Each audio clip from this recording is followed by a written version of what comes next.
Buenos días, yo soy Gemma Sanz, la directora de Relaciones Institucionales de Madrid Network.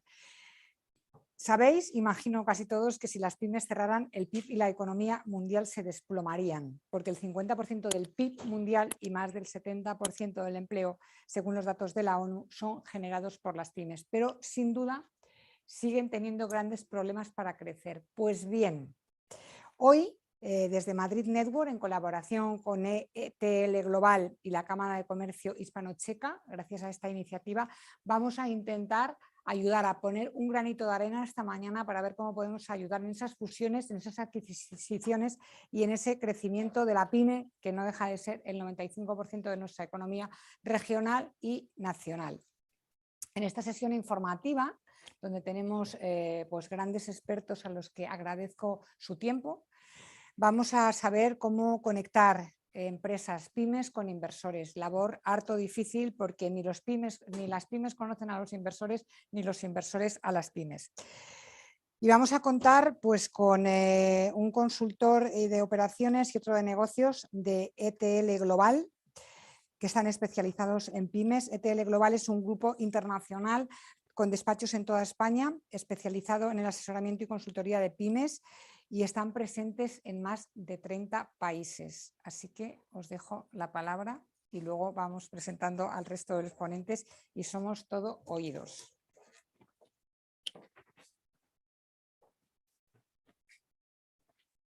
Buenos días y gracias a Madrid Network medios, nosotros que habéis venido, porque la verdad que ha sido fácil llegar hasta aquí. Y mi nombre es Manuel González Fava, yo soy socio director del despacho EJASO ETL Global, que es uno de los despachos de la red de ETL. Y vamos, yo voy a hablar 2 minutos para dar paso a mi compañero Ramón Oliver y contar un poco cómo montamos esa división de consultoría. Nosotros en el despacho EJASO ETL Global tenemos una división de mercantil muy grande. Y uno de nuestros fundamentos es las operaciones de M&A y ayudando a las pymes, ¿no? Nos dimos cuenta en todo este proceso jurídico, todos estos años de experiencia, que al final los procesos de M&A no solo son el tema de la compra-venta de una empresa o una fusión o que entre un socio, ¿no? Al final hay muchísimas motivaciones que llevan a una pyme a un proceso de M&A, como puede ser una reestructuración, un conflicto de socios. En ese camino nos dimos cuenta que además teníamos que aportar un valor añadido que era más consultor. Nosotros somos abogados y hacíamos toda la parte, por supuesto, contractual y jurídica de planificación, pero nos dimos cuenta que tenía que haber una división de consultoría profesional que no proviniese de los abogados, del voluntarismo, de los socios, del despacho, y así montamos la visión con Ramón y tengo que decir que desde la que hemos montado la multiplicación de procesos de M&A dentro del despacho pues se ha incrementado muchísimo, ¿no? Porque al final el proceso de M&A, si lo vieras así básicamente, pues puede ser una fusión, una adquisición o una entrada, una ampliación de capital, pero al final las motivaciones que pueden llevar a ese proceso son diversas, ¿no? Nosotros hemos empezado a lo mejor en alguna empresa con un conflicto de socios y hemos acabado aportando un inversor que resolvía ese conflicto de socios, ¿no? Porque al final era proteger la empresa ante todo, ¿no? Y bueno, y sin más dilación voy a dar paso a Ramón, que nos va a contar cómo hace todo ese proceso de consultoría y cómo analizamos todos estos casos para llegar a las conclusiones qué tipo de proceso de M&A hay que hacer. Gracias.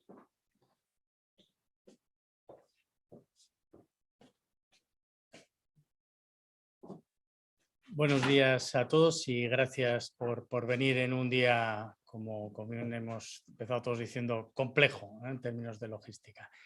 Bueno, nuestra presentación, la presentación que hacemos desde el grupo ETL o EJASO ETL, queremos ponernos lo primero en el corazón de la pyme, es decir, en el corazón de ese empresario que tiene una empresa, cualquier sector, cualquier fase, y en la que tiene retos, tiene objetivos, tiene un propósito, como ahora se dice, y muchas veces cuando hablamos de invertir, de fusionar, de crear grupos, etcétera, nos olvidamos muchas veces la gente que rodeamos a ese empresario, que es un gran superhéroe, que tenemos que llegarle con el lenguaje, con el entender, un negocio y un mundo que es bastante críptico, ¿no? Entonces, en nuestra pequeña presentación lo que queremos es plantear cómo acercar esas operaciones de M&A a las pymes, ¿no? Entonces, lo primero que habría que hacer es no dar por sentado ningún concepto, ¿no? Entonces, soy yo, perdonar. Vale. Perdonar, creía que era... Vale, entonces, lo primero que habría que hacer es no dar por sentado ningún concepto, ¿no? Entonces, lo primero, ¿qué es una pyme, ¿no? ¿Qué entendemos nosotros que es una pyme? Al final, una pyme es un empresario que se lo hace todo. A mí no me gustan muchas esas cosas que tienen que ver con tamaños, con personas, con facturaciones, etcétera. Y esos empresarios que se lo hacen todo suelen estar bajo una presión del día a día bastante alta, y las soluciones que suelen dar a sus negocios en cualquier campo, para vender más, para ser más eficiente en operaciones o en lo que sea, se suelen apoyar en asesores personales o técnicos. Y muchas veces uno de los problemas que hay es que no hay una visión holística que acompañe a ese empresario y que además ayude a bajar el nivel del lenguaje, que para mí es un tema que me parece hipercríptico. No es evidente que alguien entienda la diferencia entre un private equity y un venture capital si es una herramienta que se necesita, ¿no? Entonces, esa sería la primera definición de lo que es una pyme para nosotros.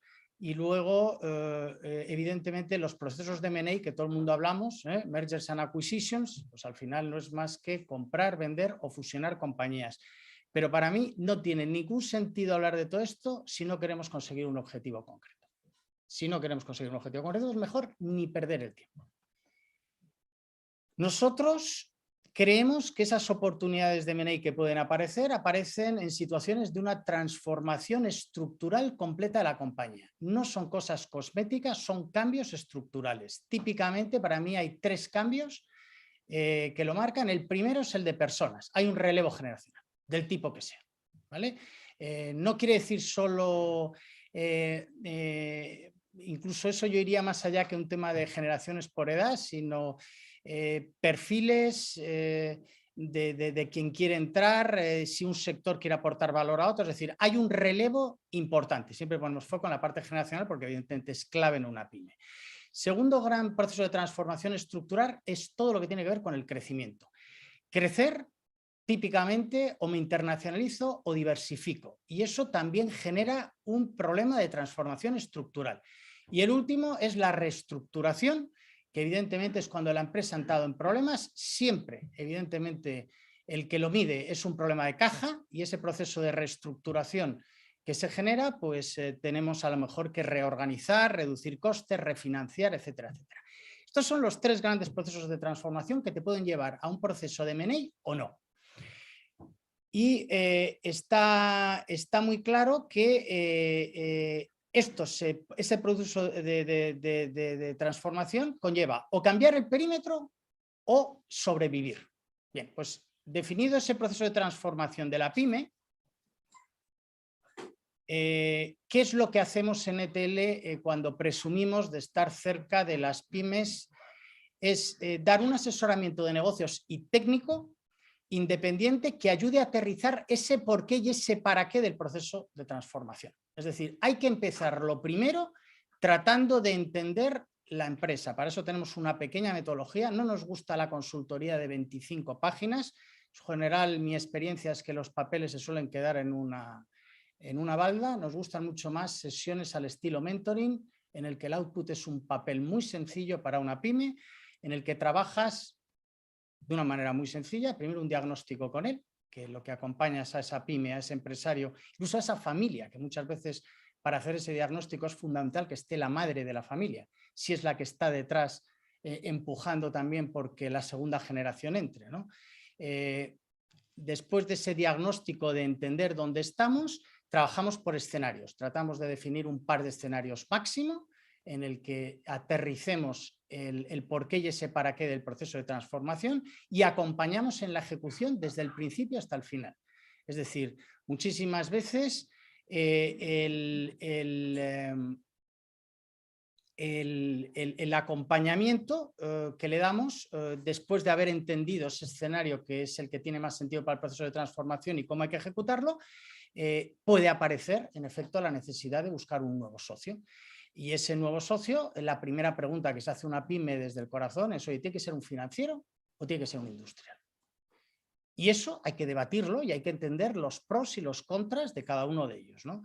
Muchas veces explicar un fondo de inversión a una pyme es tan complejo como explicar la diferencia entre un private equity, un venture capital, un family office. Y lo decimos con una naturalidad los que estamos en el sector tremendo, pero es que mi experiencia cuando me llego a sentar con la madre que a lo mejor está tomando gran parte de las decisiones en un consejo familiar que ni existe, no entiende nada de todo esto. Y desde luego, si no llegas ahí, mi experiencia es que es dificilísimo que se produzca eso.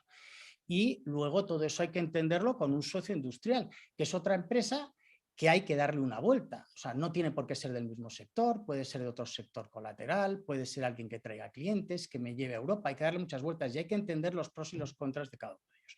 Esa sería un poco ese acompañamiento, es donde creemos que ETL estamos cómodos y ayudamos a la pyme desde ese para qué del proceso, ¿vale? Es decir, tratamos de ponernos en los zapatos del empresario. Y en la parte ahora después de haber entendido dónde queremos posicionarnos o cómo nos queremos posicionar con esa pyme, la presentación queríamos recorrer teóricamente para las pymes, quien no esté muy familiarizado, lo que al final son las etapas de M&A. A mí me gusta siempre todo bajar mucho al terreno. Comprar o vender una compañía son tres cosas. Primero hay que preparar las cosas, luego hay que salir a vender tu empresa, si estamos tratando de vendernos, y por último hay que negociar. Cada una de esas tres etapas, por supuesto, conlleva todo un proceso técnico y de negocio que hay que entender, ¿no?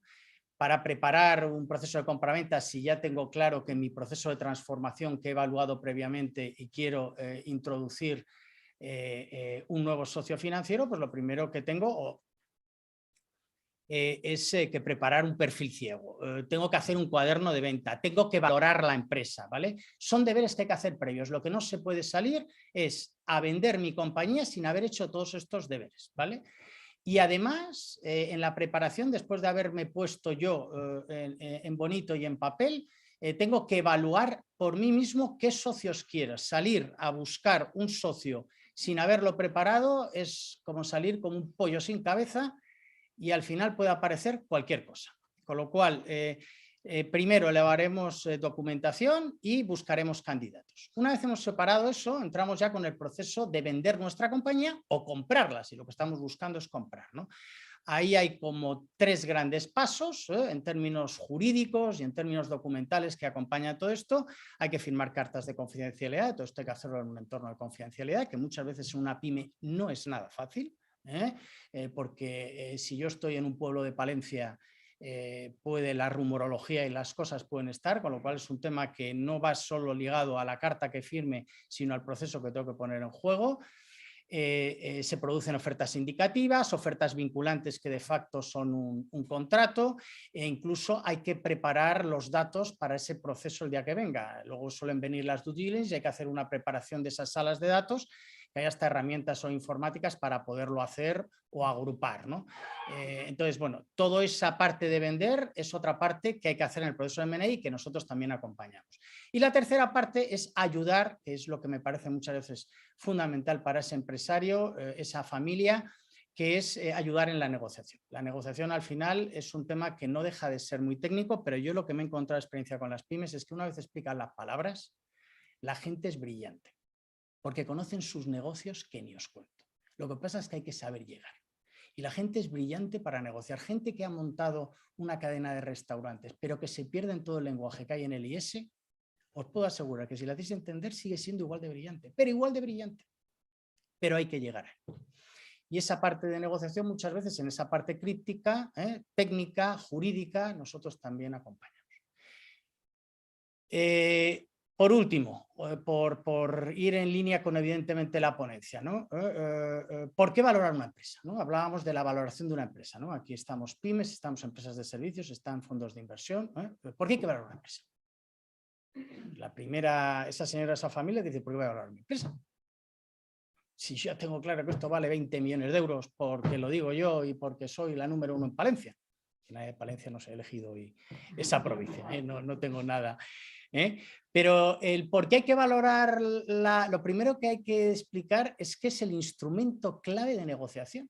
O sea, una valoración no es técnica, perdonadme, es técnica, evidentemente, hay un montón de fundamentos. Pero si tú das a 10 personas 10 valoraciones, salen 10 precios distintos. Y eso, que la gente se cree que el valor es tan claro como ir al Corte Inglés y marcártelo y cuando vienen las rebajas es menos 20%, no tiene nada que ver en las valoraciones, ¿no? Entonces, ¿por qué hay que valorar una empresa? Porque es el instrumento clave para negociar posteriormente, aporta racionalidad a esa emocionalidad que puede llegar desde el consejo familiar, desde esa familia que ha dedicado toda su vida a ello y además ayuda a que la gente entienda la diferencia entre valor y precio. Eso es un tema también muy complejo de explicar en una pyme y a la familia. Y todos estos temas técnicos, mi experiencia siempre es que hay que dejar 4 explicaciones y centrarte inmediatamente en sus problemas, ¿no? ¿Por qué más hay que valorar la empresa? Bueno, pues porque además de haber puesto esa racionalidad en la emocionalidad, me ayuda a entender cuando voy a vender una compañía el valor que he creado hasta ahora y la capacidad que tengo de seguir creando en el futuro, ¿no? Un ejemplo que ahora está de moda hoy. Abengoa, ¿tiene capacidad de seguir generando valor en el futuro? Abengoa en el origen fue una pyme. Bueno, pues todas estas cosas a la hora de valorar una empresa son fundamentales. Es decir, que lo que quería decir antes es que hay un trabajo financiero, pero para mí, que es donde soy más experto, es mucho más importante toda la parte no financiera que la financiera. Y yo creo que las pymes tenemos que conseguir llegar a hacerles entender, nosotros a saberles ayudar, para que eso se ponga encima de la mesa. Es muy frustrante para una pyme pequeñita que el primero que llega a valorar su compañía le pide datos y es una empresa que no los tiene ni organizados. Así es imposible en un lenguaje. Uno habla chino y el otro ruso. Solo decir que en términos de valorar las empresas, que hay libros y tratados para todo esto y con gente hiperbrillante valorándola y haciendo un trabajo, sin lugar a dudas, no quiero que todo esto desmerezca el trabajo de los profesionales del sector, está ahí, por supuesto, yo estoy poniéndome foco en esa pyme, en esa empresa familiar que nada de todo esto lo entiende. Bueno, pues hay dos grandes métodos, el descuento de flujo de caja o los múltiplos por transacciones similares, y el hacerlo por uno o por otro tiene sus pros y sus contras. El descuento de flujos de caja evidentemente es mucho más preciso y el valor del futuro y el valorar la compañía por el futuro, por el dinero que va a generar en el futuro en sus planes es mucho más racional, pero hay muchísimas hipótesis y es muy divertido ver cómo empresas familiares, cuando tiene que asumir todas esas hipótesis para hacer el descuento de flujo de cajas, te has perdido en la primera. ¿Vale? ¿Cómo voy a crecer? ¿Dónde voy a crecer? ¿Por qué voy a crecer aquí? ¿Por qué voy a reducir el dato aquí? ¿Por qué voy a mejorar la tesorería aquí? Todo eso tiene una complejidad, con lo cual muchas veces ese descuento de flujo de caja, que es lo más profesional, lo más racional, lo más técnico, se manejan esos múltiplos de transacciones similares en el que el problema que aparece es con quién me comparo. ¿Vale? Y ahí también hay que acompañar, porque hay que saber si me comparo con el sector, con una compañía que es más grande, más pequeña, más internacional en función del fondo, muchas cosas, y además qué magnitud cojo, la rentabilidad, las ventas, en fin, y al final nosotros también podemos acompañar en todo ese proceso. Y para ir llegando al final, no sé qué me queda, 5 minutos solo. Bueno, tengo la última parte de nuestra presentación era tratar de entrar, después de haber posicionado cómo vemos el M&A desde la pyme y de haber explicado todo ese proceso de una manera, espero haber conseguido, más llana y desde ese consejo familiar exista o no exista, 2 o 3 recomendaciones, ¿no? Lo primero, me gustaría hablar de, en nuestra experiencia profesional, errores que el empresario de una pyme no debe cometer cuando va a arrancar un proceso de M&A, un proceso de compra-venta de sociedades, ¿vale? Lo primero que lo he estado tratando de explicar con nuestra metodología es que no planifique ese proceso de compra-venta. Es decir, si yo tengo prisa, si yo esto lo arranco porque estoy angustiado de dinero o porque ya mi hijo me he dado cuenta que no es la persona correcta, que seamos conscientes que en el mejor de los casos, cuando eso ocurra, a lo mejor lo que hago es regalar la empresa a cambio de no tener problemas ni con la comunidad de vecinos ni con el dinero que me la hayan prestado. Es decir, que si yo no planifico ese proceso, tengo un problema. Y luego, cuidado con los egos, porque suelen aparecer oportunidades o pueden aparecer oportunidades, si no es una pyme es más difícil de entenderlo, cuando estás en el momento más brillante de tu carrera profesional. Cuando esa cadena de restaurantes de Palencia que ponían el ejemplo, no sé si existirá, si esa cadena de restaurantes de Palencia lo ha petado, está en todas las redes sociales, todo el mundo va allí a verlo y tal, ese será el día que aparecerá alguien. Pero ese día el ego te puede tumbar, porque lo vas a dejar pasar. Yo sigo adelante, etcétera, etcétera. Con lo cual, primera recomendación es cuidado si no planificamos ese proceso de compraventa, que debemos hacerlo con un tiempo racional. Cualquier proceso de estos, si uno es muy brillante y si las familias están estructuradas, que no es fácil, no me refiero, porque la familia hay que separar en todo esto, cuando digo la estructura hay que separar el amor del negocio, y separar el amor del negocio en esas partes no es fácil. Mínimo 6 meses, para mí es un plazo de libro, mínimo, ¿vale? Segundo, no tener una expectativa en precio no realista. Ahí volvemos al tema de la valoración. Evidentemente, normalmente con una pyme hay que empezar, no cuando vas a hablar de valoración, ¿cuánto le vale a usted la compañía? Habrá que explicarle la diferencia entre eso y el precio con las deudas o la caja que pueda tener, pero lo primero que hay que hacer es racionalizar. Y ahí mi experiencia también con una pyme, quien se quiera acercar, o eres muy didáctico, o estamos hablando ruso y chino. Y ser didáctico, como dicen algunos en las pymes, las gallinas que entran por las que salen. Tercer tema, también volvemos a ese empresario que se lo hace solo, que vuelvo a decir, para mí la definición de pyme, para mí no es ni el tamaño de las personas, sino la persona que se lo hace todo solo bajo una presión del día a día muy alta, es que precisamente por eso el empresario se siente indispensable. Entonces, al ser indispensable, muchas veces cometemos el error de ese empresario que a lo mejor ha sido muy humilde para crear y para crecer, no tiene esa humildad para salir. Es el momento de que hay que entregar a un tercero profesional, a un fondo de inversión que me ayude a todo el cambio, a un socio industrial, a quien sea, ¿no? Entonces, hay que también, y eso para mí es donde aparecen cosas que, imaginaos, en un empresario, le voy a hacer un coaching, le voy a hacer un mentoring, le voy a hacer, no entienden de nada. Lo que hay que sentarse con él es a escucharlo. Y vuelvo a repetir, a mí me ha ido muy bien en mi experiencia profesional juntando a la familia. Ahora, tela que se dejen, también lo digo. Otro tema es que, por supuesto, cuando quieres poner en valor tu compañía, otro error clásico es que no hagan un plan estratégico. Un plan estratégico no son las 25 páginas brillantes que te hace McKinsey o Pricewaterhouse o quien sea. No, no, no. Es un papelito que puede valer, para mí en un empresario, me vale el papel guarro del bocata de chorizo si lo que me dice claro es en 5 puntos lo que quiere hacer.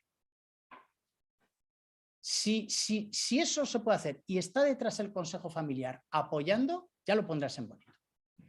Pero ese plan estratégico tiene que funcionar y es muy importante, por eso yo siempre hablo de solo 5 puntos, a mí los planes estratégicos me gustan en 5 puntos, pero que haya un alineamiento completo de la familia. Si hay un alineamiento completo de la familia sobre esos 5 puntos, luego cualquiera que vayamos a ayudar podemos ser brillantes. Pero si eso no está, hay un problema muy importante. Por supuesto, luego, teniendo todo lo que hemos dicho antes, otro error clave es, por supuesto, no diseñar la fusión, ¿no? O sea, una de las cosas muy importantes en los procesos de M&A, para mí, es donde yo, en mi experiencia profesional, estoy más cómodo, es en el día después. O sea, una fusión no es nada. Empieza el día de después, en el que todos esos papeles, esa brillantez, ese plan y tal, se tiene que ejecutar. Y ahí empiezan a aparecer problemas, por ejemplo, de cultura, de valores, que en una empresa familiar es fundamental. Imaginaos que la empresa de Palencia la compra un andaluz. Pues parece una obviedad, pero no es obvio, ¿vale? Y nos digo ya si queremos ser europeos y nos queremos ir a Rotterdam. ¿Vale? Y por último, por supuesto, jugando del lado nuestro a favor, es otro error clásico, es no contar con asesores especialistas externos. He visto muchas situaciones en las que te llaman a empresas como la nuestra, tienes una comida inteligente, a continuación, a partir de ahí ya creen que lo dominan todo porque has tratado de ser didáctico desde ese corazón y a partir de ese momento tiro solo. ¿Y sabéis dónde está el diablo? En los detalles. Tirar de ahí, cuando te metes a detalles y arrancas procesos de negociación, gente que no está acostumbrada a los procesos de negociación, ir solo en estos procesos es lo más parecido a la muerte. Tienes que tener otra neurona que piense contigo, un contrapunto, etcétera, etcétera. Y si lo haces desde fuera de la familia, habiéndote ganado a la familia, habiéndote alineado, es donde estás. Yo vuelvo a repetir, en mis años en esto, que de experiencia desde dirección, desde asesoramiento, desde muchas cosas y tal, hoy solo creo en las personas. Todo lo demás es fácil de contratar. Hay gente brillante técnicamente en todo, pero solo creo en las personas. Y creer en las personas es creer en su corazón, en su para qué y en una pyme. Y además, en nuestro país, España, es fundamental todo eso. Y luego ya por cerrar traía un par de experiencias que luego si queréis debate, pues bueno, son un par de experiencias que tenemos en el despacho y que son curiosas cómo arrancaron, ¿no? Una pyme de 3 millones de euros que se dedicaba a material auxiliar eléctrico y estaban en un problema de segunda generación. Y en el problema de segunda generación, voy acabando, en el problema de segunda generación había 5 hermanos. Y entonces era muy divertido cómo los retos, como lo describimos ahí, tenían que ver con cada uno de los hermanos. Uno no quería vender la empresa, otro quería reestructurar las 2 líneas que tenían de negocio para salir adelante, el otro quería contratar un director general externo, el último una búsqueda de nuevos socios que fueran internacionales y tal, ¿vale? Bien, todos esos eran retos. Bueno, o sea, al final lo que pudimos hacer en ese trabajo de diagnóstico, de definir escenarios, bueno, fue primero hacer algo tan tonto como analizar costes y márgenes de la empresa. Parecía todo obvio, pues no sabían que había 2 líneas de negocio, que una se ganaba más dinero que la otra y que estaba separado. Tratamos de hacer un plan de acción para incrementar esos márgenes separados. Definimos un nuevo presupuesto que no se hacían presupuestos con profesionalidad. Ayudamos, todo esto lo hacíamos en papel de bocata chorizo.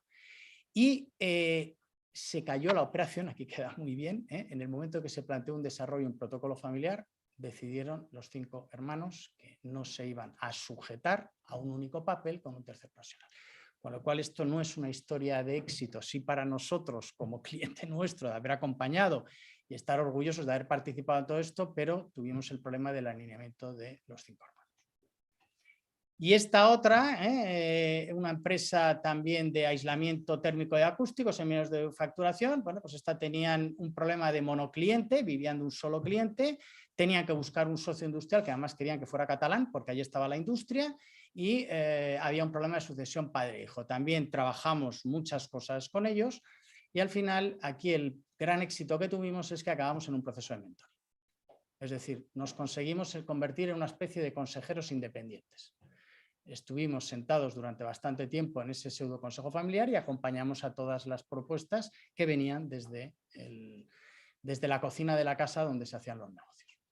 Bueno, pues gracias a todos. Espero que hayamos conseguido transmitir, como vemos, las fusiones y adquisiciones en la pyme y nada, luego si hay preguntas, encantado. Pues muchas gracias. Manuel y Ramón, la verdad es que ha sido una charla muy interesante. A mí me ha gustado eso de, me lo voy a quedar, un empresario que se lo hace todo, esa es la pyme, y aterrizar un poco esos lenguajes por los que a veces no llegamos. Pues tenemos más, tenemos 2 fondos de inversión y luego tenemos DIL, así que sin duda queda todavía unas ponencias interesantes. Ahora Jorge Larrea, que es socio de Lemos Capital, pues va a hacer también un poco su visión de la pyme. Ellos invierten, ellos dicen, me gusta su lema, invertimos más que capital, invertimos nuestro tiempo, experiencia y energía para ayudar a las empresas a alcanzar sus objetivos. También le ponen corazón y seguro que mucha profesionalidad. Así que gracias, Jorge, también por tu tiempo. Hola, buenos días a todos. Bueno, antes de nada, muchísimas gracias a todos por invitarnos aquí a presentar nuestro proyecto, en especial a Gerard, que es el promotor. Bueno, yo, como bien decía, somos una firma privada de inversión, pero más concretamente somos un search fund. Como no sé si todo el mundo es conocedor del concepto, voy a hacer una breve explicación de lo que se trata. Luego contaré un poco quiénes somos nosotros y finalmente cómo nos ayuda Dili a nosotros en nuestro proceso del día a día. En ese sentido, ¿qué es un search fund? Un search fund es un concepto de inversión muy desarrollado en Estados Unidos. De hecho, nace en Stanford hace alrededor de 30 años y que está empezando a tener bastante importancia aquí en España. De hecho, España se ha convertido hoy en día en el tercer país del mundo en el que más Search Fund opera.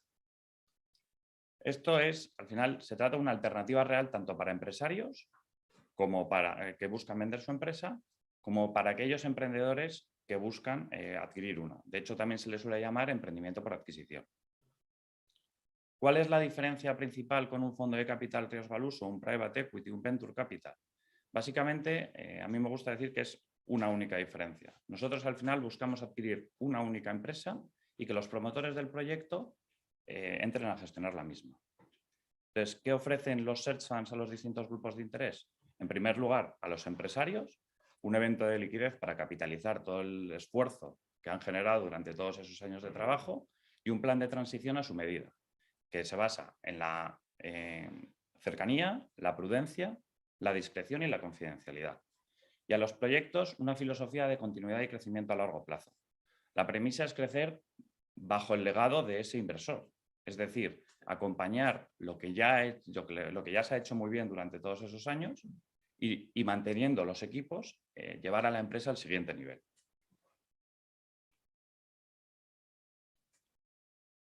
En ese sentido, ¿quién es Lemnos Capital? Bueno, Lemnos Capital somos yo, Jorge Larrea, y mi socio Sorión Ugalde, que no ha podido estar hoy aquí.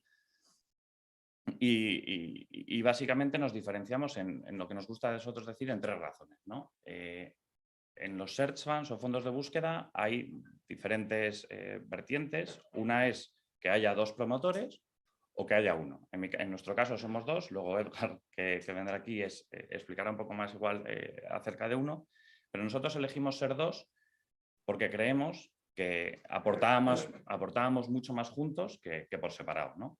En eso, y ahí voy un poco ligado con mi segundo punto, en nuestra experiencia profesional. Yo soy financiero puro, operaciones de money, planes estratégicos. Como decía Ramón antes, yo soy la otra parte, ese que hacía las valoraciones siempre, ¿no? Y mi socio Sorión, él ha estado mucho más metido en la parte operativa. O sea, él ha estado trabajando en el sector de automoción toda la vida, como jefe de proyecto, y entonces al final creíamos que nuestras virtudes se complementaban muy bien. Por ello, y voy un poco al tercer punto, nos gustan esas empresas industriales, esas pequeñas empresas industriales de nicho, no las industria pesada, porque ahí creemos que podemos aportar poco, principalmente por las necesidades de capital que tienen, pero sí aquellas empresas de nicho o empresas que estén pegadas a esa industria pesada en la que nosotros creemos que podemos aportar gran valor. Por tanto, ¿qué busca Lemnos Capital? Nos gusta dividirlo en tres grandes bloques. Por un lado, el perfil financiero. Buscamos empresas de facturación entre 5 y 40 millones, con historial de crecimiento o estabilidad de ingresos, con márgenes de explotación elevados, superiores al 10%, con baja inversión, por lo que os decía, el capital al final lo tenemos limitado, ¿no? Y bajo endeudamiento, y con razonables necesidades de circulante. En segundo lugar, las características de la compañía propia. Ingresos recurrentes, producto o servicio de nicho de alto valor añadido, un potencial de crecimiento en el mercado actual de la compañía o que se pueda mejorar a través de la exportación abriendo nuevas líneas de producto, cartera de clientes estable y diversificada y una generación de caja sólida. Por último, los sectores de actividad. Aquellos sectores donde haya perspectivas de crecimiento a corto o medio plazo, donde haya altas barreras de entradas para nuevos competidores y baja exposición a riesgos exógenos no controlables, como pueden ser pues, los ciclos económicos, la regulación, la obsolescencia tecnológica o la pandemia en los últimos años, ¿no? Obviamente esto es el ideario perfecto. Encontrar estas empresas al final es casi imposible, ¿no? Pero siempre es pues, un poco, digamos, basar nuestras premisas y luego pues, ver si podemos llegar a algo similar. Por último, creíamos que era importante, visto que Gerard y Dili en este caso es uno de los promotores del esto, explicaros cómo creemos que nos ayuda a nosotros Dili, ¿no? Para eso es importante, como decía Gemma antes, cuál es la situación del entorno de las pymes en España actualmente. Actualmente hay aproximadamente 140.000 empresas operando, de las cuales el 51% son pequeñas empresas, el 40% microempresas y únicamente el 9% medianas empresas. ¿Por qué digo únicamente? Esas empresas, esas medianas empresas es donde normalmente, digamos, el broker clásico se especializa y donde busca las empresas, ¿no?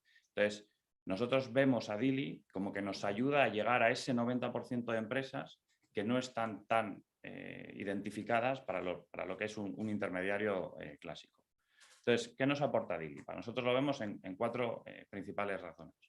Una es una plataforma ágil que nos ayuda a identificar esas pymes que están en nuestro entorno de inversión. 2, nos facilita el contacto con aquellas compañías que son de nuestro interés. 3, genera con mayor rapidez una relación de confianza con el empresario, que como decía Ramón es vital para poder llegar a buen puerto, que si no es imposible. Y 4, ser un punto de conexión para el intercambio de información. Parecido a lo que decía Ramón de los centros de datos, etcétera, etcétera, pues al final eso es muy importante, que la información tengamos la seguridad de que va a ser buena.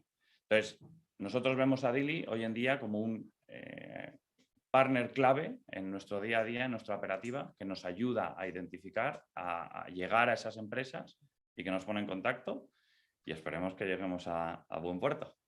Cualquier pregunta que tengáis, por supuesto, me podéis decir. Muchas gracias. Muchas gracias, Jorge. Luego dejamos las preguntas para el final porque sí que hay preguntas. Dili, sin duda, es uno de los grandes protagonistas de la mañana, que luego cerraremos con Gerard. Y ahora vamos con otros fondos de inversión también, que es usuario de Dili, que es Edgar Company, ¿vale? Es socio director de Surca Capital y ellos tienen como objetivo gestionar, adquirir y crecer una única empresa en España. Todo tuyo. Muchas gracias.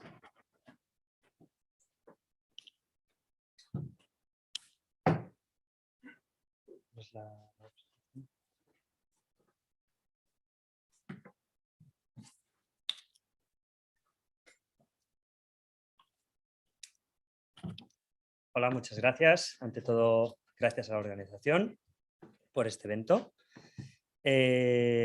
Como bien han dicho, Surca Capital se trata de un proyecto empresarial que tiene por objetivo el comprar, adquirir y gestionar una única pyme en España. Al igual que Jorge, a nosotros se nos conoce como un search fund, aunque a mí personalmente no me apasiona el término, porque parece que nos dediquemos a buscar, y lo contrario, lo que queremos es comprar y gestionar un negocio. Al igual que otros search funds, como seguro es el de Jorge, nosotros tenemos un proyecto de gestionar una empresa a largo plazo con un enfoque continuista y con eso permitimos al empresario beneficiarse del valor creado durante una vida de trabajo. Sin intentar repetir lo que ha contado Jorge, muy brevemente, yo los llamo fondos de sucesión, me parece más adecuado el nombre, pero bueno, es lo que se conoce como fondos de búsqueda o search funds. Sin intentar repetir, muy brevemente quiero explicar la estructura, un poco de cómo funciona, ¿no? Intentaré no repetirme. Como bien ha dicho Jorge, esto es una figura, un modelo de negocio que nace en los Estados Unidos para permitir a aquellos jóvenes emprendedores bien formados, con ambición, con una experiencia laboral relevante, pero que no necesariamente tienen 10 o 15 millones en el banco para comprar una pyme. Entonces, este modelo permite a esos jóvenes que tienen esa garra, esa ambición y las ganas de gestionar un negocio, pues les da acceso al mismo, ¿no? Entonces, en una primera fase se levanta el capital de un grupo de inversores, habitualmente inversores que aportan su experiencia porque son empresarios, oficinas patrimoniales familiares con una experiencia dilatada en distintas industrias. Entonces, ellos también, aparte de aportar capital, aportan conocimiento, aportan acompañamiento, por así decirlo. Luego, obviamente, se pasa a buscar un negocio que le encaje al emprendedor. No solo se basa en unos criterios financieros, yo creo que es muy importante también que el negocio haga un clic con el emprendedor, ¿no? Al final los criterios financieros los conocemos todos y los comentaremos, bueno, los ha comentado Jorge de hecho, pero luego también más allá de eso yo creo que tiene que haber un clic entre el negocio y el emprendedor y entre el empresario y el emprendedor, que es muy importante. Entonces a partir de ahí se negocia la transición y el searcher, el emprendedor, entonces a partir de ese momento pasa a estar al frente del negocio y idealmente pues a continuar con su legado y hacerlo crecer. Entonces, Muy brevemente, quiero comentar un poco qué aporta un fondo de sucesión y puntos diferenciales versus otras opciones, ¿no? Como ha dicho Ramón, el tema del relevo generacional es una cuestión muy importante para las pymes españolas. Nos encontramos en una situación donde en España el 80-90% del tejido empresarial, 90% más bien, son pymes, y de estas más de la mitad están gestionadas por el baby boom, que pues está en fase de retirarse o se va a retirar dentro de pocos años. Esto a nivel social es un reto y puede convertirse incluso en un problema si no encontramos a las personas que se hagan cargo de ese tejido empresarial. Entonces creemos que ahí hay un reto, hay una oportunidad donde Dili también está aportando su granito de arena, al igual que muchos de vosotros. Entonces, un fondo de sucesión lo que aporta es, uno, una continuidad con el legado empresarial, ya que nosotros no traemos una mochila, por así decirlo, ni un equipo, es decir, el emprendedor, una vez comprada la empresa, entra solo en el negocio a reemplazar o a dar continuidad a la parte gestora, pero no hay ningún cambio ni ningún tipo de integración cultural, no hay ningún tipo de estructura a la que se tiene que acoplar la pyme, ¿no? Entonces, es una solución muy continuista. Luego, permite, obviamente, poner en valor una vida de trabajo para el empresario que vende. Le permite al empresario el retirarse de la gestión del día a día en un, digámosle, corto plazo. Es decir, yo creo que este es un punto muy diferencial respecto al private equity más tradicional, en el cual pues, la intención es comprar una empresa. Un private equity normalmente quiere comprar una pyme, pero quiere que la gestión siga, acompañe a esa empresa durante unos 2, 3, 4 años, y además suele ligar parte del pago a los objetivos que alcance esa empresa. Yo creo que en el modelo de fondos de búsqueda eso no es así. Eso, como nosotros vamos a ser los que gestionamos el negocio, permitimos al director general, al gerente o a la gerente retirarse del negocio, y aparte normalmente no se busca vincular el pago a los resultados, porque si yo voy a estar gestionando, ¿por qué te voy a vincular a ti a lo que yo haga, ¿no? Entonces también, que tenemos una visión a largo plazo, y generalmente al ser un proyecto muy único, por así decirlo, no solo queremos comprar una única empresa, tenemos mucha flexibilidad en el enfoque, es decir, podemos plantear pues, lo que sea importante para el empresario, para el gerente, podemos plantear opciones de hacerlo, pues si es importante mantener la marca, que algún miembro de la familia siga trabajando, etcétera, etcétera, todo es planteable, ¿no? Yo creo que eso también es importante. Muy brevemente, también Ramón comentaba el tema de los procesos de transformación. Creo que ha dado en el clave, además por casualidad yo también he puesto 5. Hay muchas pymes que tienen que afrontar pues ciertos procesos de transformación, ¿no? Porque la sociedad va avanzando.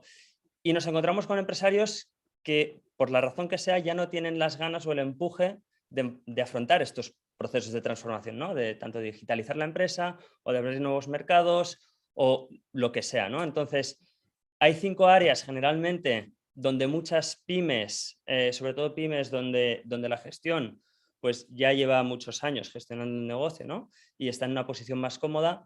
Hay estas 5 áreas principalmente hemos observado que son áreas de mejora, ¿no? Y no solo eso, sino yo, por ejemplo, hablaba con un empresario que me decía, es que yo sé que nos tenemos que cambiar de planta. O sea, ellos estaban en un sitio que habían sobrecrecido. O sea, ya les salía, digamos, la producción por las orejas. No sabían dónde meter todo su proceso logístico y demás, ¿no? Decía, yo sé que nos tenemos que cambiar de localización, pero es que ahora mismo es que no tengo ni el ánimo ni las ganas de hacerlo. ¿Sí? Y yo sé que la empresa necesita esto y yo no puedo dejar de hacer cosas que necesita la empresa porque a mí me dé pereza hacerlo. Entonces, por eso mismo, creo que es el momento de vender, ¿no? Porque en el momento que a mí me da pereza, como decía él, hacer ciertas cosas que el negocio necesita, es que yo probablemente no lo estoy llevando a su máximo potencial, ¿no? Entonces, yo creo que eso es algo también diferencial que aportan los fondos de sucesión, que es esas ganas de coger un negocio que funciona, que es estable, que va bien, pero llevarle y hacer esas inversiones necesarias o hacer esos cambios necesarios para que el negocio siga funcionando y siga pues, creciendo pues, otros 30, 40, 50 años. Muy brevemente comentaré de nuestro equipo, que es un equipo que puede ser muy representativo de cualquier fondo de búsqueda. En nuestro caso, para mí, Surca Capital es mi proyecto vital. Para mí no es algo que voy a hacer durante 4 o 5 años. Para mí es algo que yo tengo las miras a 15, 20, 25 años. Es decir, por eso no solo para mí la empresa tiene que cumplir con ciertos criterios financieros, sino también tiene que ser una empresa donde yo haga clic y la parte vendedora haga clic conmigo, porque para mí es algo que va a ser quizás el resto de mi vida profesional, ¿no? Entonces, bueno, obviamente es un proyecto vital, está respaldado por, en nuestro caso, 14 inversores de primer nivel, en su mayoría empresarios a título individual, y luego también tenemos alguna sociedad patrimonial y fondos industriales. De nuevo, recalcar el enfoque a largo plazo y también el hecho que, en mi caso particularmente, yo he invertido en mi propio patrimonio en esto. O sea, no solo es, al final, no solo estoy convencido yo a nivel vital de hacer este proyecto, sino también tengo que estar convencido a nivel patrimonial de hacerlo, ¿no? Que buscamos, sinceramente no me voy a extender, los criterios que ha comentado Jorge, pues yo creo que son válidos, incluso lo que buscaría cualquier private equity, ¿no? Al final, pues, ¿qué buscas? Pues idealmente una empresa buena. Dicho esto, somos conscientes de que no existe la empresa perfecta, evidentemente, porque si todo el trabajo estuviera hecho, tampoco no habría un rol para nosotros. Es decir, si quieres que sea una empresa buena, pero también nos gusta que no esté todo hecho, ¿no? Porque también tiene que haber una cierta aportación de valor. Dentro de lo que buscamos, más allá de los criterios financieros que no me quiero enrollar, sobre todo ese clic con la propiedad, ¿no? Entonces, para despedirme, solo quiero recalcar un par de cosas. Como veo que hay aquí bastantes asesores, aparte de empresarios, yo quiero recalcar el hecho de que los fondos de sucesión somos un comprador viable, y no solo viable, sino que aportamos una serie de valores o factores distintivos. Es decir, pues eso, que la propiedad se pueda retirar en un corto o medio plazo, no vincular el pago a resultados, mantener la marca, la visión a largo plazo.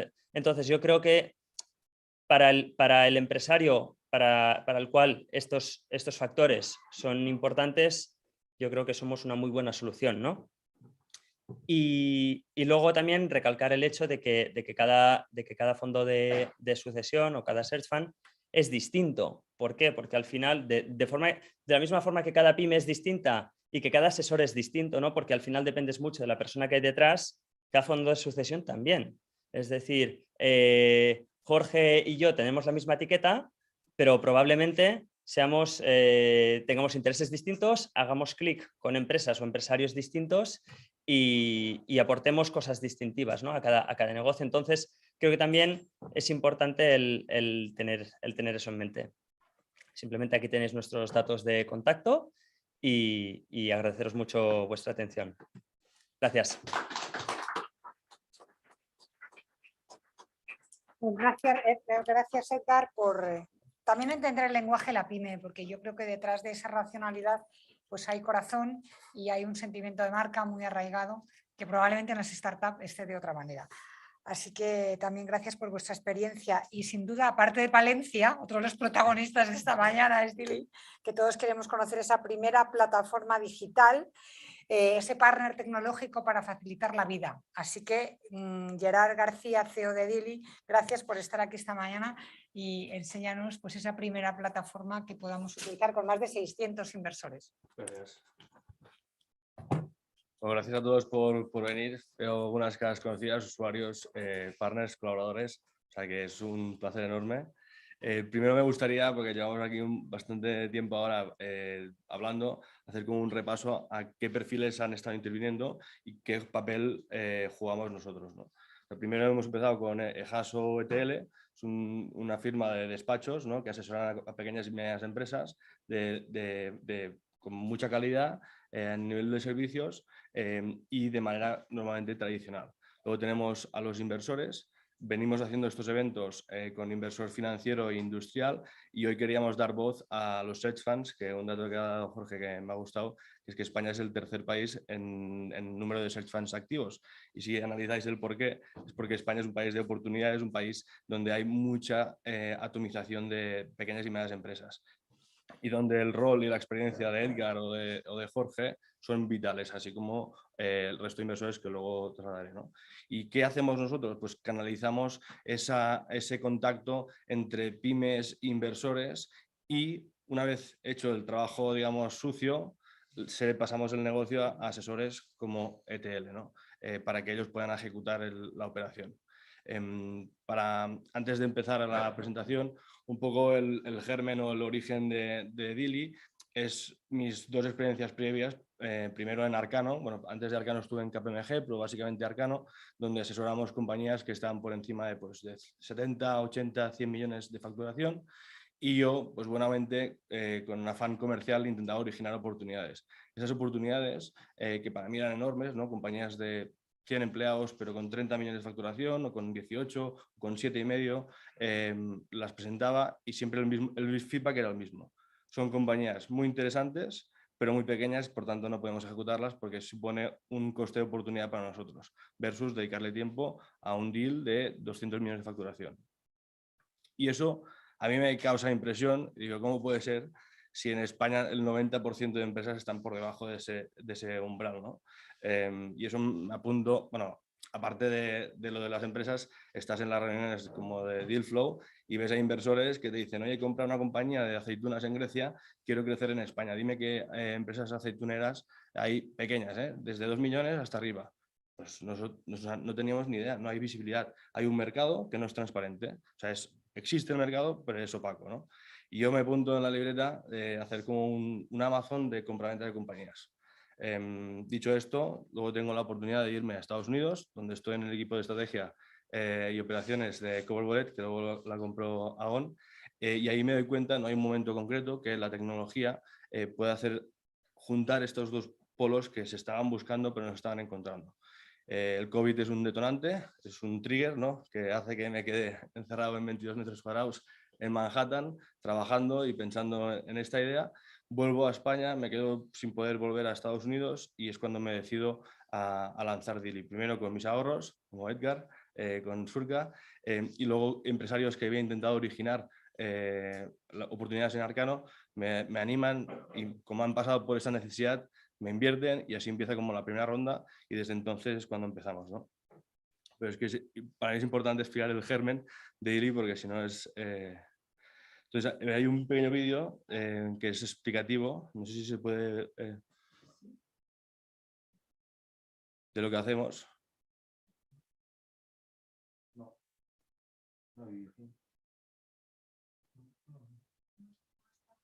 Sí, bueno, porque ahora lo habréis guardado en PDF y entonces se ha roto el link. Bueno, es un vídeo que explicamos de manera muy visual lo que hacemos, pero básicamente yo os luego contaré igualmente, ¿no?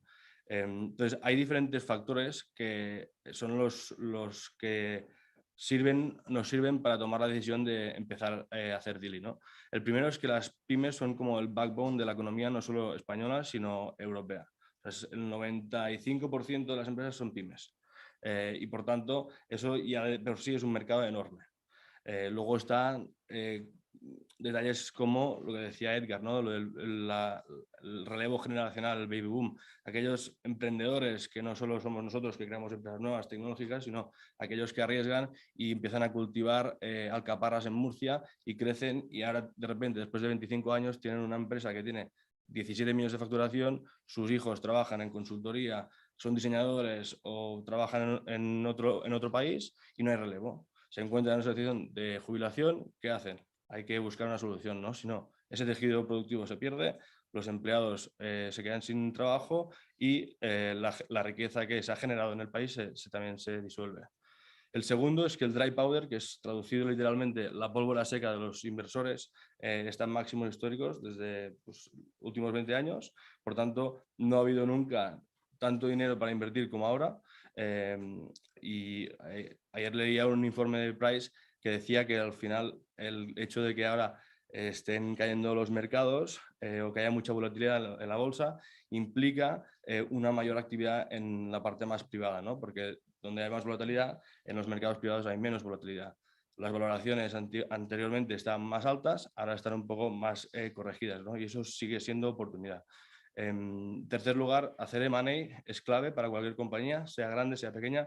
Si tú miras el IBEX 35, todas las compañías han pasado por procesos de M&A, han comprado pequeñas compañías y han ido creciendo orgánicamente, pero también inorgánicamente. Por tanto, es una estrategia clave en el crecimiento empresarial. Y por último, es una industria que pues, aún ha de digitalizarse y escalar, ¿no? O sea, las innovaciones normalmente suceden en la parte de B2C, de consumo, y una vez la gente, pues todo el mundo utiliza Bizum, todo el mundo utiliza Verse, incluso la gente que hace los préstamos entre particulares, etcétera, etcétera, pues ahora ya el sistema financiero y nuestra cabeza, nuestro sistema vital, entiende que pues, las finanzas pueden ser también de empresas nuevas, no solo que vengan o del Estado o que sean cotizadas, ¿no? Por tanto, hay una oportunidad de atacar el negocio o el segmento B2B ayudando a los empresarios. Ahora mismo lanzamos en octubre del 2021 y en unos meses pues, bueno, contamos con más de 2.000 pymes interesadas. La semana pasada, por ejemplo, entraron 69 compañías que están buscando inversores, ¿no? Luego tenemos ahora un cuello de botella en la parte de ventas de llamarlas a todas para poderles conectar con inversores, que os comentaré un poco los números. Esto es una radiografía como un heatmap de los sectores por región, pero básicamente resumido es una fotografía de España. Son sector servicios, industrial, al consumo y alimentación y luego construcción, que construcción no son constructoras per se, son aquellas empresas que generan materiales para la construcción, ya sea vidrios, sean maderas, encofrados, parquets, cualquier tipo de material, ¿no?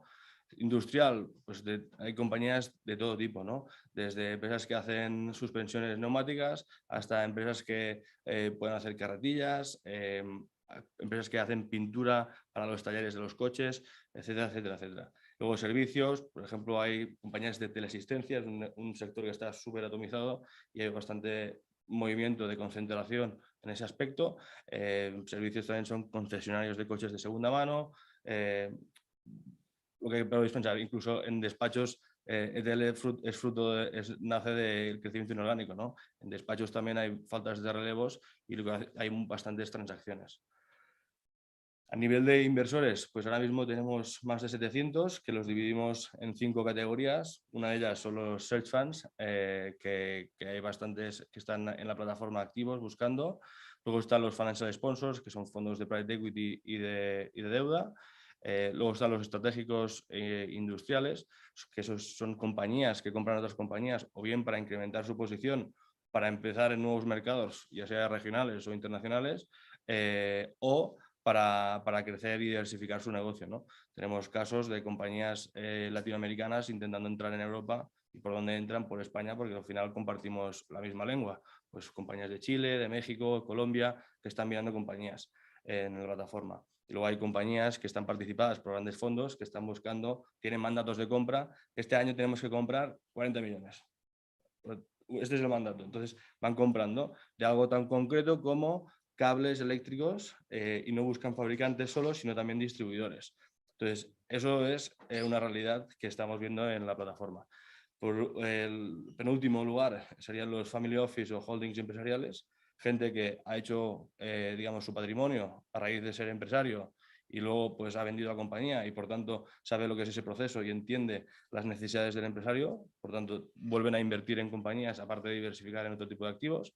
Y finalmente los individuales. Tenemos casos de gente que sigue trabajando como directivos, ¿no? O como empleados de cualquier compañía que están buscando compañías o empresas pyme pequeñitas para diversificar. Es decir, al igual que invierten en bolsa, en inmobiliario, en criptos, en lo que sea, también invierten comprando pequeñas participaciones de pymes y se involucran en el proyecto, ¿no?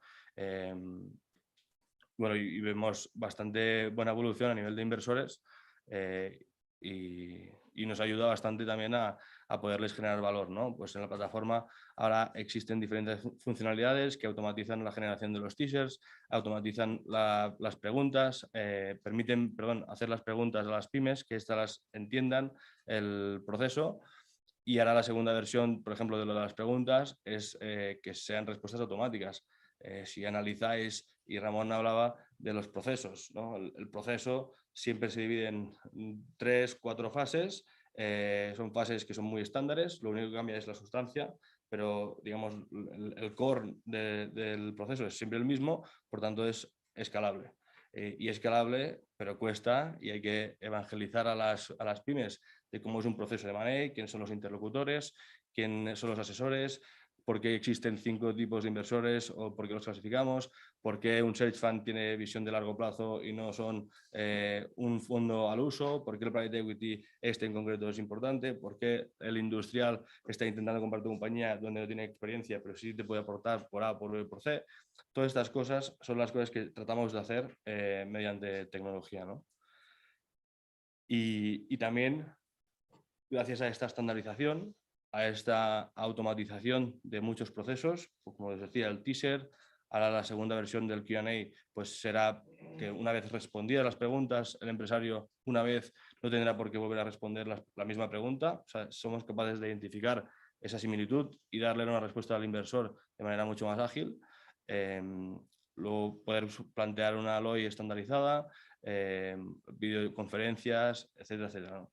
Entonces, esto es una representación de algo que hemos estado viendo estos primeros meses, que al final es pues, deals que hemos conseguido firmar entre 65 y 90 días, ¿no? Cuando la media del sector son 6 meses o 8 meses, pero si os preguntáis el por qué tardan 6 o 8 meses, normalmente, pues normalmente tienes un proceso donde hay más de un bidder, ¿no? Muy ordenado, y cada bidder y cada asesor tiene sus agendas. Además, tienes un equipo que tienes que ir coordinando, vas pasando fases y las agendas se van llenando, entonces llega un momento que están, pues por un lado la parte de vendor, ¿no? La parte de cada asesor o cada comprador tiene sus propios asesores. Entonces todo ello va ralentizando el proceso y además el factor no menos importante que es el tamaño de las operaciones. Obviamente se te mirarás mucho más y tendrás que pasar mucho más filtros a nivel de comités, aprobaciones y demás, cuando mayor sea la operación. Si tú eres quien compras la compañía como family office, como empresa donde tienes mandato, etcétera, pues no tienes que pasar tantos filtros. Y bueno, básicamente esto que os he comentado de la tecnología, aportamos también la parte de didáctica a los empresarios y creemos, ahora estoy últimamente poniendo mucho el símil de los bebés, ¿no? Porque mi hermana ha sido mamá hace 10 meses, nosotros la lanzamos en octubre, por tanto tendremos unos 8 meses de vida. Bruno está empezando a intentar levantarse, gatear, ¿no? y experimentar con la comida. Si hacemos el símil, ¿no? De lo que es una compañía o un bebé en Dili, en menos de 8 meses tenemos 2.000 compañías, entran a la semana 70 leads, somos 25 personas en el equipo, hay 700 inversores, por tanto creemos hay movimiento. Tenemos que hemos conseguido cerrar operaciones, firmar operaciones y lo más importante es que las compañías pymes que estaban debajo del radar en general y desconocidas por muchos, las estamos poniendo, digamos, donde se merecen, ¿no? Y permitiendo que los inversores pues, puedan tener y plantear ofertas. Por lo tanto, me gusta mucho este quote de Víctor Hugo que decía que ningún ejército puede detener la fuerza de una idea cuando llega a tiempo. Y creemos que después de todo, ¿no? Después de las innovaciones en B2C, después de todos estos años que han pasado de los emprendedores del baby boom hasta ahora, creo que ahora pues, la gente está familiarizada en tecnología, familiarizada en el tipo de inversor y entienden que es el momento, ¿no? Y por tanto consideramos que hemos nacido en un momento clave y en eso estamos. Así que muchas gracias. Pues no te vayas. Gracias, Gerard. Sobre todo, o sea, me alegra mucho porque yo soy una firme defensora de la pyme, pero porque seáis gente joven la que detecte pues un poco esa necesidad, ¿no? Así que enhorabuena además porque 25 personas en nada de tiempo, pues sin duda son muchos puestos de trabajo. Bueno, ahora abrimos las preguntas del público, pero tengo dos preguntas de la gente que está conectada. Y nos dice Bárbara, buenos días, ¿cómo valoráis las compañías dedicadas a e-commerce? Toda la inversión realizada es en desarrollo y tecnología básicamente y el crecimiento basado en ello y no tanto en producto. Esa pregunta entiendo que era para ti porque es cuando estabas tú interviniendo, pero luego también a ti te hace Gerard, e-commerce de nicho, ¿qué opinión tenéis a la hora de invertir? O sea que si, no sé, si queréis o venid aquí y contestáis. Bueno, yo puedo Sí. responder.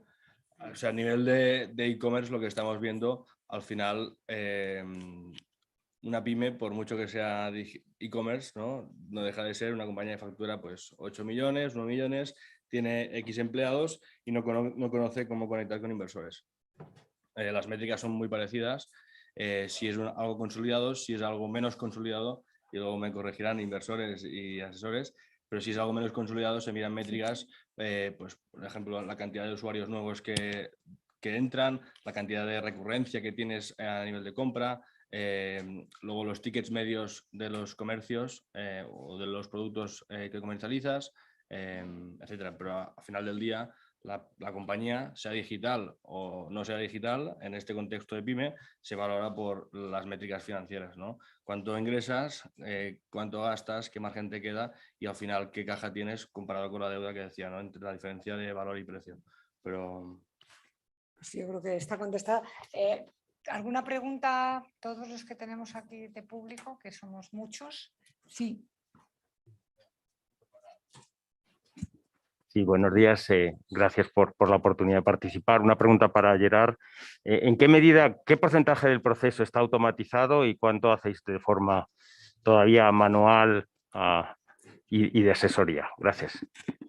Pues mira, hasta estos primeros meses nuestro objetivo principal ha sido digitalizar el máximo del proceso hasta la LOI. ¿Qué implica eso? Primero, la adquisición de compañías.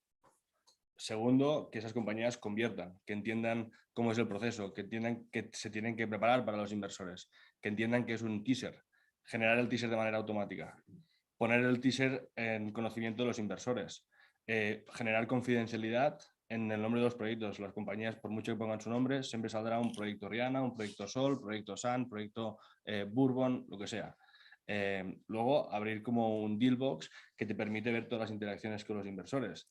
Y eso, a su vez, empieza el Q&A service, que tú puedes hacer hasta 10 preguntas. Ahí hay una parte que aún no está en la plataforma, que es el poder hacer las reuniones virtuales desde la misma plataforma, pero estamos trabajando en ello. Se tiene la reunión, se hacen hasta 10 preguntas, se añade información adicional en las respuestas, ¿no? Con archivos y demás, y luego con eso es suficiente normalmente para poner una oferta indicativa. Si la oferta indicativa, que es el esquema, encaja, hasta hoy hemos estado nosotros intentando hacer la parte de después, teniendo éxito en algunas operaciones. Pero nos hemos dado cuenta que eso no escala. Lo que sí realmente escala es que en España hay entre 10 y 12.000 intermediarios, brokers, que se dedican a la intermediación de compañías. Y por tanto, nosotros tenemos 3 usuarios, empresas inversores, pero hay un tercero muy importante que son los asesores. Nos utilizan para acelerar sus procesos de sus clientes y conectar más rápidamente con inversores. Tenemos una empresa de conservas que pues, se registra y ha conectado bastante más rápido porque ellos están en un pueblo de Andalucía que no saben ni qué inversores existen. Y por otro lado, eso nos sirve como un proceso de conocimiento, ¿no? Muy orgánico para luego, cuando tengas una oferta cerrada de alguien que no es su cliente, poderlo despachar. Nuestra idea es hacerlo de manera automática. Si alguno de vosotros hoy ha venido en Cabify aquí o en cualquier aplicación, seguramente no habréis podido ni elegir ni el coche, ni el color, ni quién nos recoge, si es un hombre o una mujer, ni qué edad tiene. Entonces, algo parecido, salvando las instancias, queremos plantear para despachar el negocio y ser lo más imparciales posibles a asesores, ¿no? Y que sean ellos que generen nuevo negocio a raíz de una oferta ya aceptada. porque nos hemos reunido con muchos, grandes y pequeños, y incluso los grandes dicen, rechazamos deals de 10 millones de facturación porque no tenemos manos. Y yo, ¿cómo? ¿Sabes? Si entras en Deally, hay interés porque hay un mercado y vas viendo si realmente es una compañía interesante, por mucho que factures, una vez tengas una oferta, luego sí que lo vas a querer recoger, porque la probabilidad de éxito de cerrar será mucho menor. Y ese es, hasta ahora, el foco ha sido digitalizar hasta la LOI. A partir de ahora, tenemos que digitalizar el dispatching de eso y hemos creado la figura de, igual que hay account managers en muchas compañías, el deal manager, la persona que se encarga de que ese deal llegue a buen puerto, a que el asesor pues cumpla los timings, que la empresa tenga toda la información necesaria para los inversores y que el inversor a su vez pues que tenga a alguien encima, ¿no? Y eso permite que las operaciones se puedan cerrar con menos tiempo. ¿Más preguntas? ¿Tenemos? Luego ya tenemos un desayuno estupendo también para contactar con todos. Pues muchas gracias a Manuel, a Ramón, a Jorge, a Edgar y a Gerard.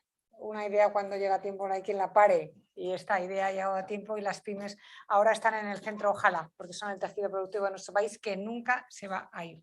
Así que gracias a todos, vamos a disfrutar ahora de ese desayuno y de un networking que seguro que es interesante. Gracias.